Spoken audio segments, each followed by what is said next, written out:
While comic book movies are all the rage these days, it wasn't always so. For every hit comic book blockbuster, there seems to be a dud that bombs at the box office and gets sent to Hollywood purgatory. Unfortunately, the movie flops because of poor production, bad scripts, or it just flat out hasn't aged well over time. But the problem is never the source material, and we've picked out our top 5 comic book movies that deserve a reboot. Starting off our list at number 5 is The Phantom. The 1996 film was originally planned as a trilogy, but thanks to poor ticket sales, the sequels never came to fruition. The movie really isn't that bad, but it wasn't great either, and even though Billy Zane is a cool dude... Billy Zane. He's a cool dude.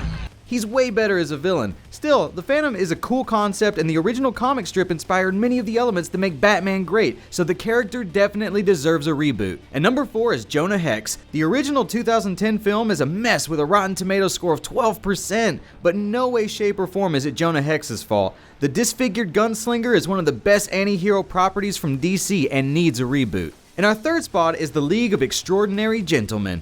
Some people like this film, some, but not many. The biggest problem is that it distanced itself so much from the original source material. Also, they cast Shane West. Currently, there have been talks that Fox is planning on rebooting the film with intentions of adapting it much closer to Alan Moore's graphic novel, which would be a wise decision because the concept is fantastic. Coming in at number 2 is Swamp Thing. The fact that horror master Wes Craven wrote and directed this film gives it enough street cred to earn its cult status. It still stands up today as one of the best of the rubber suit monster movies, but imagine what this story would be like with today's CGI. And finally, the number 1 comic book film that should get the reboot treatment, Spawn. The 1997 film hasn't aged well at all, but the HBO series proved that a serious, darker treatment exists out there. Todd McFarlane apparently has a new script ready to go, and Kevin Smith just signed on to develop a Sam and Twitch television show for the BBC set in the Spawn universe, so hopefully a full-on reboot is happening soon. What films do you think deserve the reboot treatment? Let us know in the comments, and please don't say Catwoman.